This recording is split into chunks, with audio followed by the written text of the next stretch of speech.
bahwa ini adalah merupakan surprise bagi warga Kabupaten Penajam Pasir Utara, tentunya secara khusus warga Kalimantan Timur secara umum, bahwa ternyata Bapak Presiden sudah menerbitkan surat pengantar rancangan undang-undang untuk diserahkan kepada DPR RI.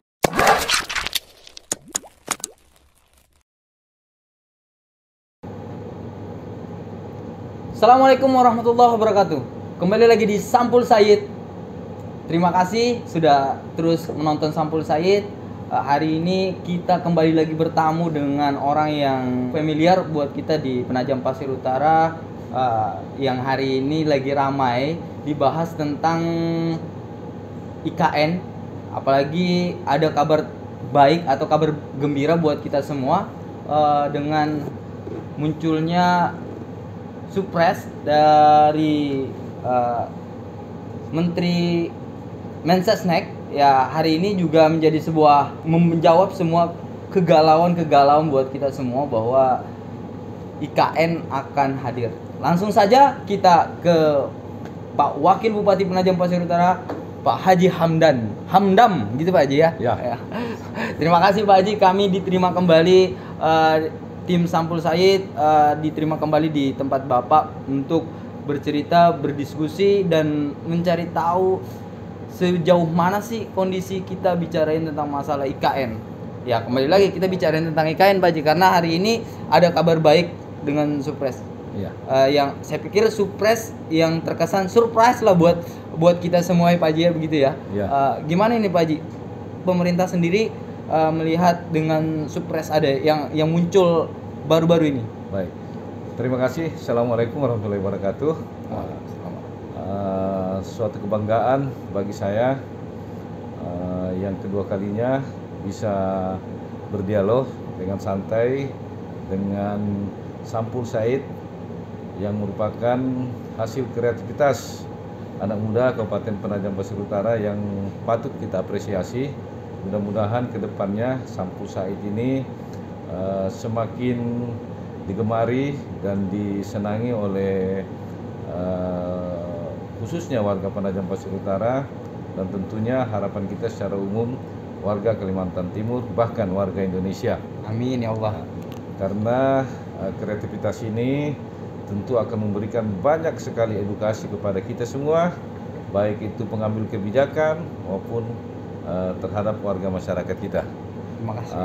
Terkait dengan pemberitaan terakhir Ya, betul. yang tadi disampaikan oleh saudara Said, bahwa ini adalah merupakan surprise bagi warga Kabupaten Penajam Pasir Utara, tentunya secara khusus warga Kalimantan Timur secara umum, bahwa ternyata Bapak Presiden sudah menerbitkan surat pengantar rancangan undang-undang untuk diserahkan kepada DPR RI.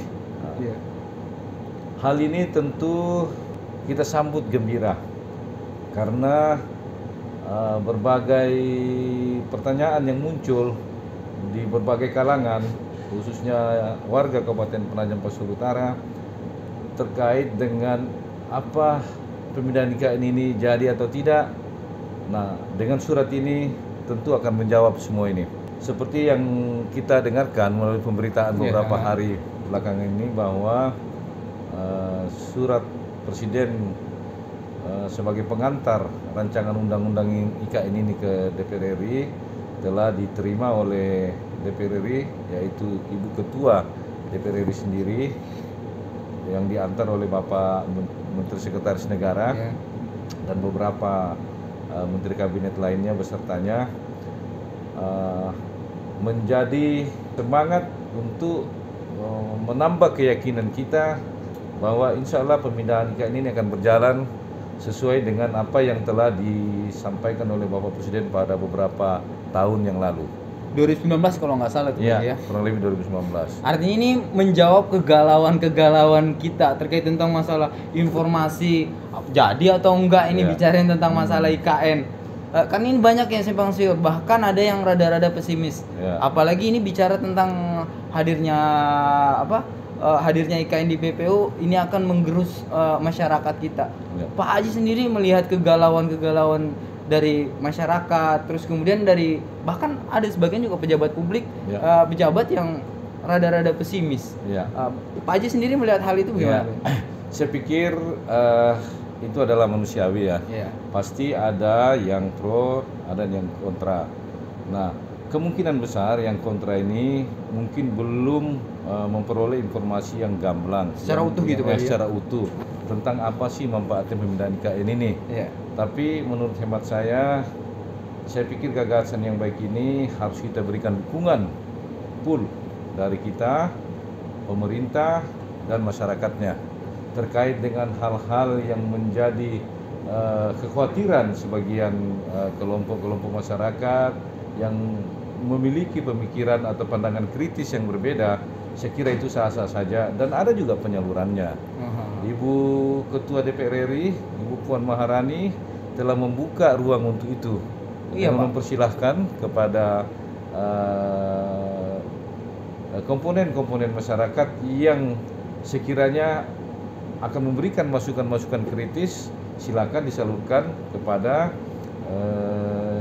DPR RI melalui panitia kerja atau apakah nanti namanya pansus atau panitia kerja yang akan membahas secara intens rancangan undang-undang IKN ini. Artinya kegalauan atau rasa tidak ikut sertanya masyarakat bicara ini bisa terjawab Pak Ji ya, atas dasar apa yang diinginkan oleh masyarakat kita di PPU ataupun sebagian karena kan kita sebagian aja Pak Ji.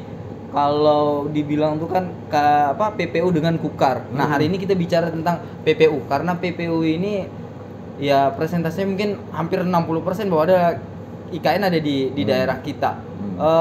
Kegalauan ini bisa dijawab dengan statement ketua DPR RI ya. Bahwa akan menyerap aspirasi. Karena ini ada beberapa berita juga menyampaikan bahwa beliau juga siap menyerap informasi. Hari ini sejauh apa sih Pak Haji informasi yang Pak Haji dapatkan terkait tentang pergerakan atau gerak-gerak langkah keseriusan pemerintah pusat terkait tentang masalah hadirnya IKN di Penajam Pasir Utara? Ya, saya kira banyak ya. Salah satunya ya ini dibuktikan dengan diserahkannya rancangan undang-undang ini kepada DPR RI. Itu salah satu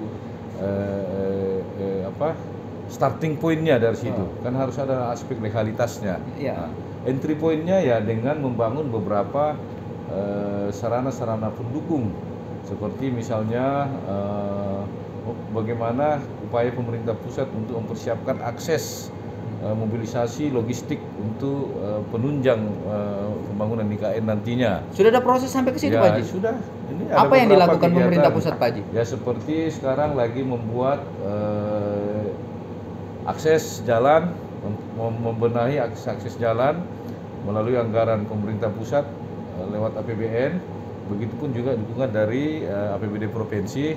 Ada beberapa akses jalan kita yang sekarang ini lagi dimaksimalkan sehingga memberikan dukungan arus lancarnya mobilisasi logistik keluar masuk ke wilayah IKN nantinya.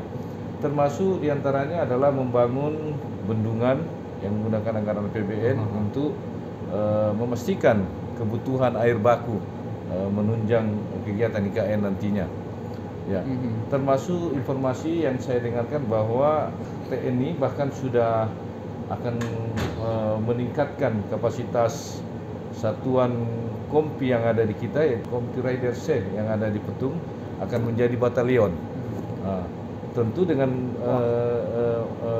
dirubahnya kompi menjadi batalion ini akan menambah pasukan TNI yang ada di Kabupaten Penajam Pasir Utara, karena kesatuan sebesar batalion ini tentu akan membuka lagi nanti kompi-kompi lagi di tempat-tempat mungkin di daerah-daerah IKN atau di tempat-tempat yang dipandang strategis untuk memberikan jaminan keamanan kepada proses keberlangsungan kegiatan pembangunan ini. Serius Pak Haji ya? Oh serius, sangat serius. Kalau dulu kan ada beberapa presentasi yang tanya, kalau Pak Haji sendiri dengan hadirnya surat presiden ini muncul, berapa presentasi Pak Haji deh? Ya, saya selalu dari awal saya selalu yakin bahwa ini Hakul yakin Pak Haji? Hakul yakin bahwa ini akan terwujud. Apalagi kita dengar kabar juga bahwa ada sekitar 500 M anggaran APBN yang akan dipersiapkan untuk memperkuat pembangunan infrastruktur, menunjang Pak Haji, menunjang kelancaran kegiatan pembangunan ini. Untuk bicarain tentang masalah IKN sendiri ini kan hari ini jadi topik yang cukup menarik Pak Haji, terkhusus bicara tentang Kalimantan Timur. Kita sebagai masyarakat Kalimantan Timur juga jadi jawaban sebenarnya bicarain tentang masalah hadirnya IKN yang kemarin-kemarin itu rada-rada redup. Nah hari ini mulai naik ke permukaan, kembali lagi mulai naik ke permukaan. Apa sih urgensi sebenarnya ini Pak Haji? Kalau terlepas dari semua hari ini, apakah ini bicara tentang pengaruh politik atau memang kondisi alam yang memaksa kita untuk hadir di IKN? Sesuai dengan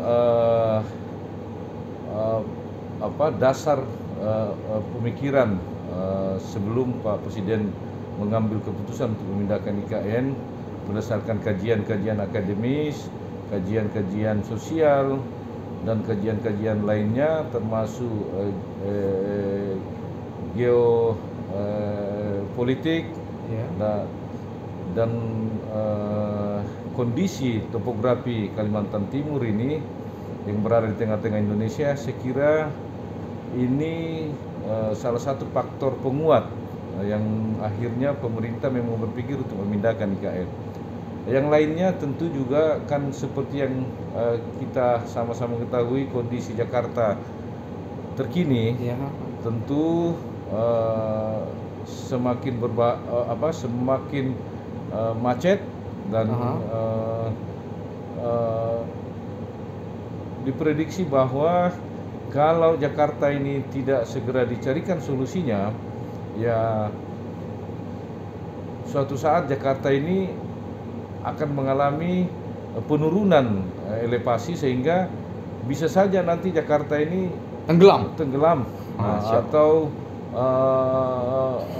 katakanlah tidak tenggelam sama sekali, tapi nanti sebagian wilayah Jakarta itu malah lebih rendah daripada tinggi permukaan air laut. Dan ini kalau ingin ditangani pasti perlu rekayasa teknologi yang akan memerlukan biaya yang sangat besar sekali. Dan bisa lebih besar daripada pemindahan IKN. Nah itu dia.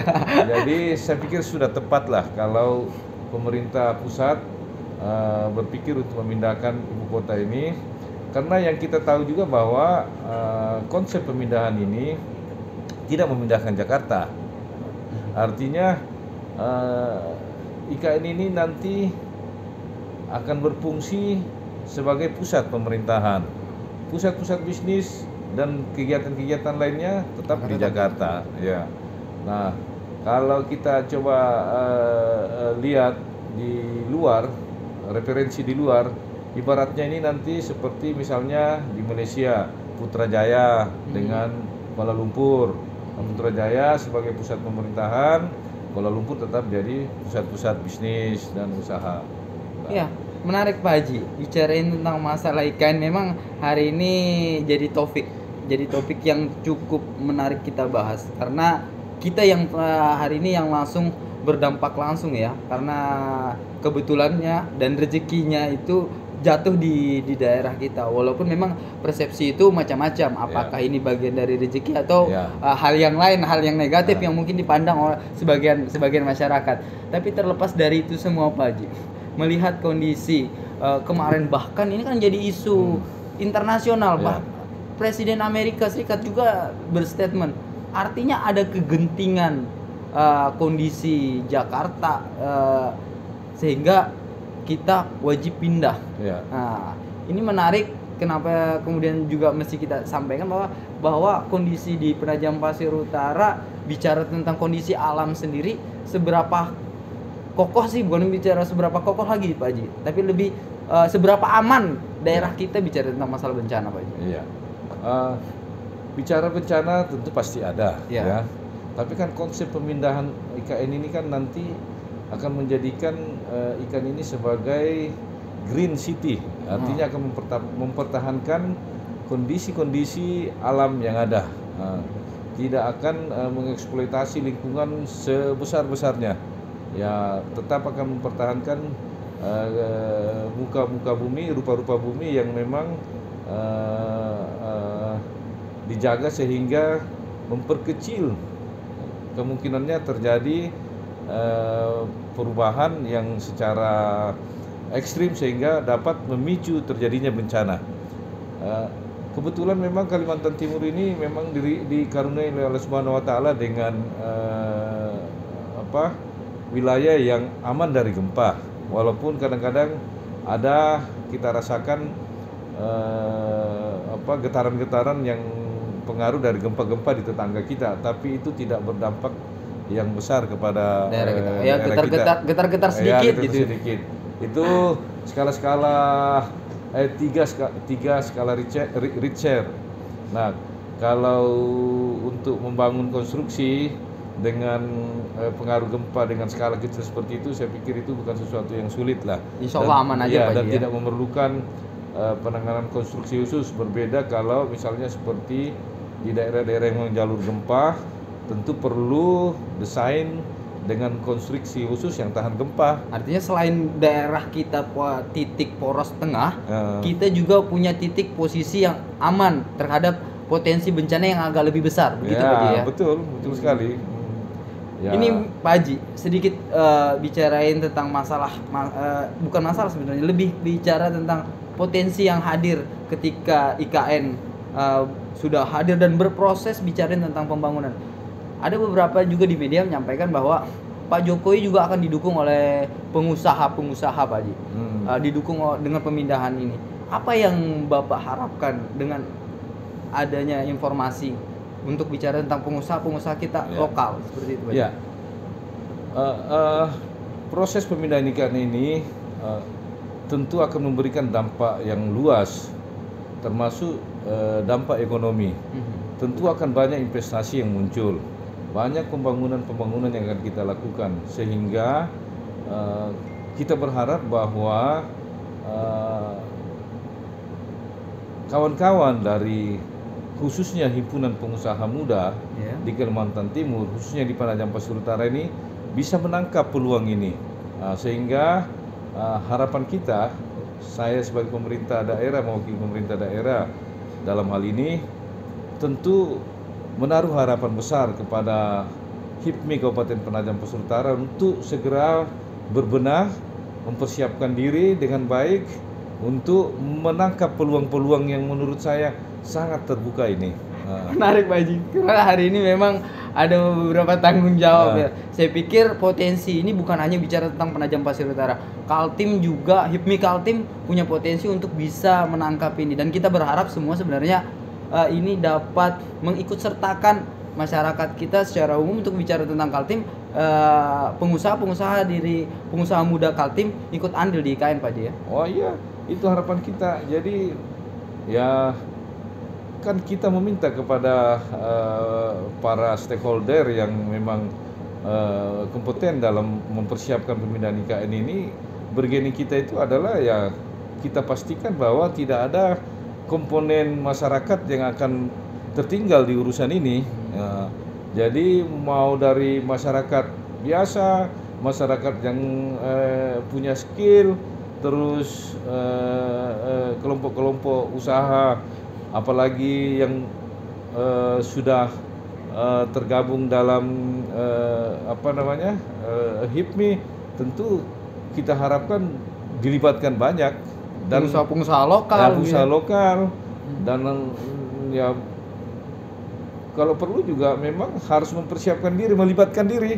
Jangan menunggu dilibatkan saja. Jadi ini juga tantangan bagi kawan-kawan para pengurus asosiasi pengusaha yang ada di Kabupaten Penajam Pasir Utara ini untuk mempersiapkan diri dalam rangka itu, karena tentu ya tidak ini bisa jadi request nggak sih Pak Haji buat aspirasi yang hari ini dibuka lebar, karena kan aspirasi ini juga bagian dari aspirasi terlepas dari masyarakat kita secara umum Pak Haji ya, itu berharap ada ikut andil bicarain tentang masalah konsep, bahkan bicara tentang tatanan-tatanan agar masyarakat kita betul-betul tidak tertinggal atau ditinggal. Ya. Begitu Pak Haji.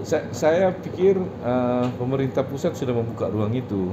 Diawali dengan dulu dibukanya sayembara untuk membuat desain bagaimana sih rencana nanti konsep IKN ini kan itu sudah dibuka dulu, dan ya harus kita akui bahwa mungkin yang memenangkan sayembara ini memang orang yang memiliki kompeten lebih ya daripada kita dalam tanda petik. Tapi ya apapun itu, ya itulah hasilnya dari sayembara itu yang tentu dinilai oleh orang-orang yang kompeten juga. Artinya kita sebagai masyarakat PPO atau semua komponen yang ada di Kalimantan Timur ataupun di khususnya bicara tentang Penajam Pasir Utara harus betul-betul siap Pak Haji. Nah, seberapa siap SDM kita dengan kondisi hari ini Pak Haji? Ya, itu memang tantangan bagi kita, Ya, tantangan kita bersama. Dan saya pikir ini memang selalu menjadi persoalan di mana-mana tentang kondisi yang akan dilakukan perubahan-perubahan. Tentu tantangan-tantangannya itu pasti ada, termasuk persoalan SDM. SDM memang dalam tanda petik kita punya problem besar yang harus segera Pak ya. Besar Pak ya problem kita. Yang harus segera kita persiapkan. Nah, makanya kita mestinya punya strategi dalam rangka mempersiapkan SDM kita ini. Ya, harus ada strategi jangka pendek, jangka menengah dan panjang. Nah, termasuk sebenarnya ya bagaimana kita mempersiapkan lembaga-lembaga yang memang bertugas untuk mempersiapkan SDM ini. Untuk pemerintah daerah sendiri Pak Haji, seberapa membuka pintu untuk membantu mengakses masyarakat kita, pengusaha-pengusaha kita dan atau kelompok-kelompok yang hari ini dia ada di daerah kita untuk memfasilitasi mereka ke tingkat pusat. Ya, ada beberapa yang kelihatan sudah mulai eksis. Salah satunya ini kemarin yang dibentuk oleh yang dikelola oleh teman-teman dari Ansor, GP Ansor, BLK yang yang difasilitasi oleh teman-teman Ansor Kabupaten Penajam Pasir Utara dengan Kementerian Tenaga Kerja dan Kementerian Agama untuk membuka BLK di sini. Dan alhamdulillah ini saya dengar sudah mulai melakukan pelatihan. Ini sudah masuk. Ini angkatan pertama sudah mulai ada.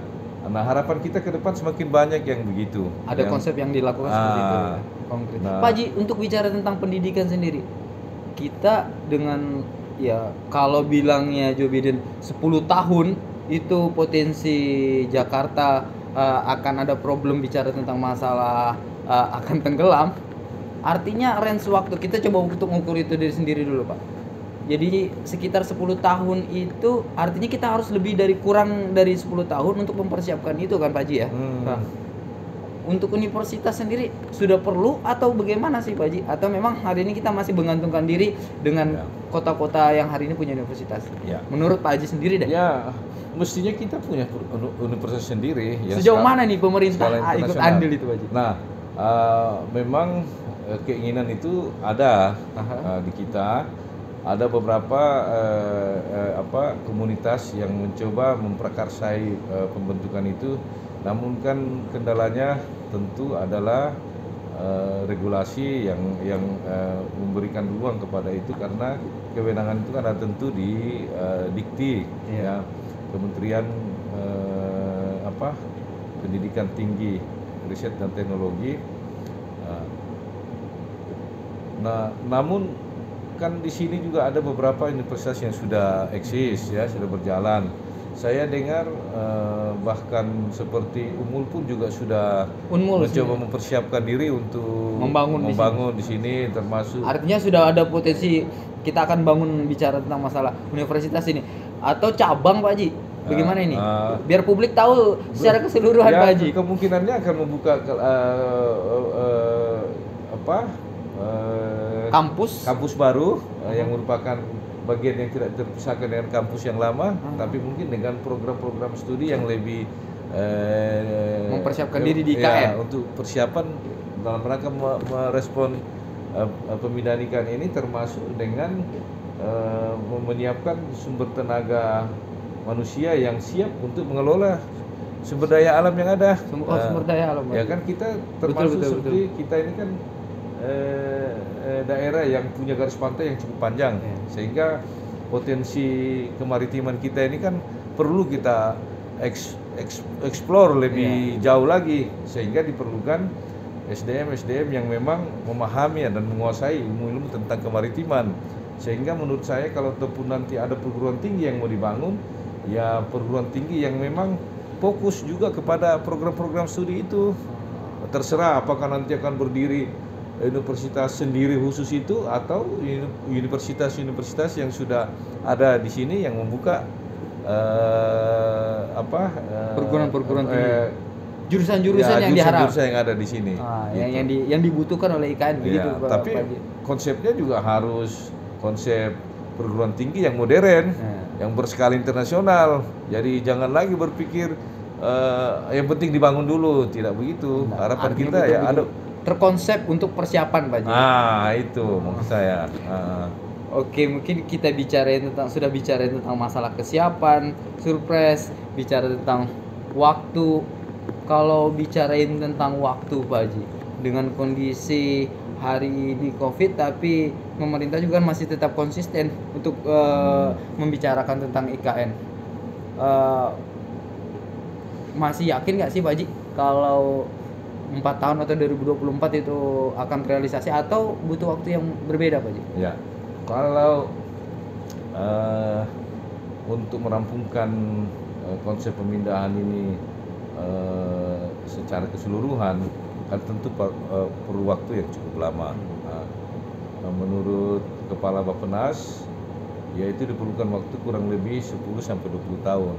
Tetapi minimal sebenarnya yang terbangun dulu itu, yang siap adalah pusat pemerintahannya, yaitu kantor presidenan dan kantor pemerintahan lainnya yang memang yang akan lebih dulu mengelola ini pemerintahan sambil berproses pembangunan sarana-sarana penunjang lainnya seperti kementerian-kementerian lainnya untuk memaksimalkan itu, Pak. Ini, Pak Ji, gelombang manusia akan jauh lebih banyak nih, Pak Ji. Bicarain tentang masalah jumlah penduduk. Seperti Pak Ji sampaikan nih, bahwa hari ini akan berubah jadi kompi kita akan berubah jadi batalion. Secara otomatis akan ada peningkatan jumlah penduduk.